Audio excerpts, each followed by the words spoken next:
Sir John Coles gave evidence before the inquiry, and having read your witness statement, he described your evidence in it that your department hadn't done any planning by mid-March 2020 for school closures because the priority was keeping schools open as an extraordinary dereliction of duty.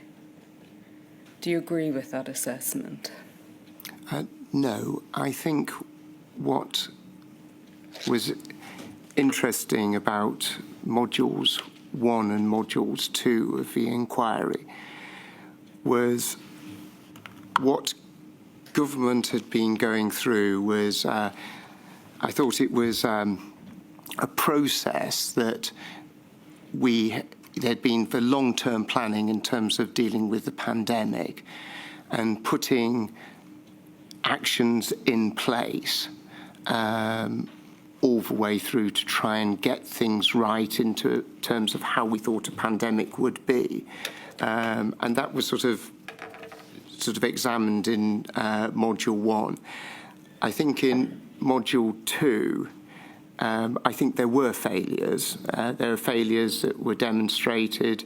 It showed Module 2 where those failures had been in terms of planning and really understanding the enormity of what a pandemic would mean and how that would impact every aspect of government, and government not really grasping the enormity of that.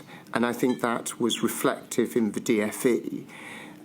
There were lots of actions that were being taking place which we thought were the right actions, but as we look back at it now, we should have had different actions in place in order to be better prepared for it.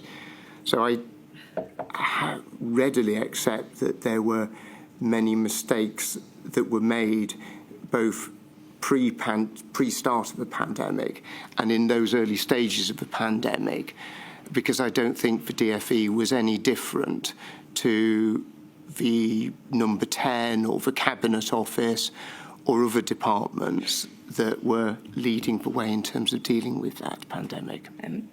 This isn't a comparison. So when you saw this advice, again, was there any realization on your part that, again, this could have profound implications for children should it come to pass? The whole government policy at the time was about maintaining both the economy and schools to be open.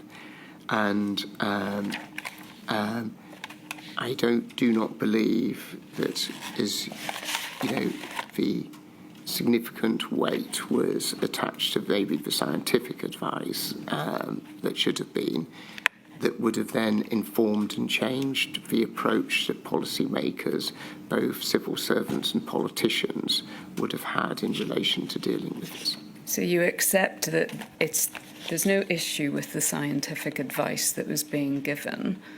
The issue is how that advice was taken by government ministers like you.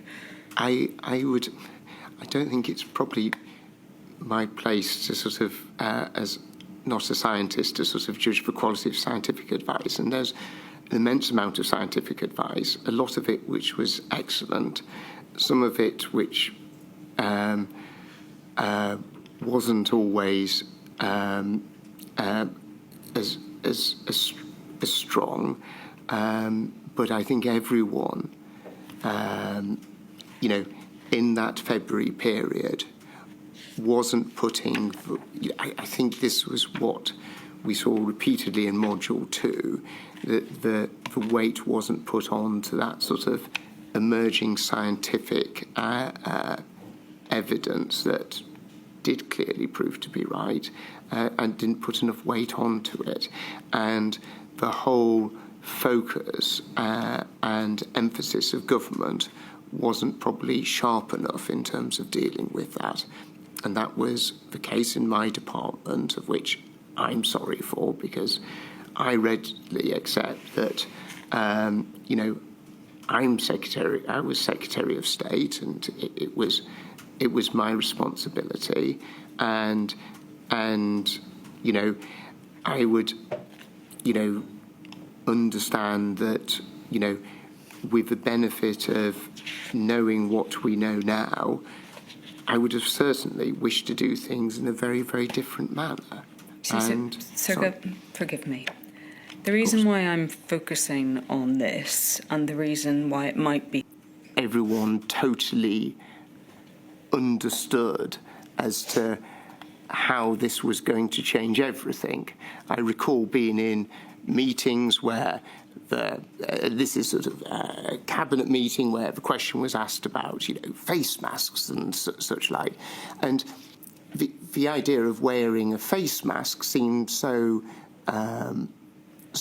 alien to anything that we would do in this country. And when we were, you know, sort of advised that this actually would be a very negative thing to be doing, well, in reality is, as the pandemic progressed, things that we thought we would never have been doing or would never need to do were things that we ended up having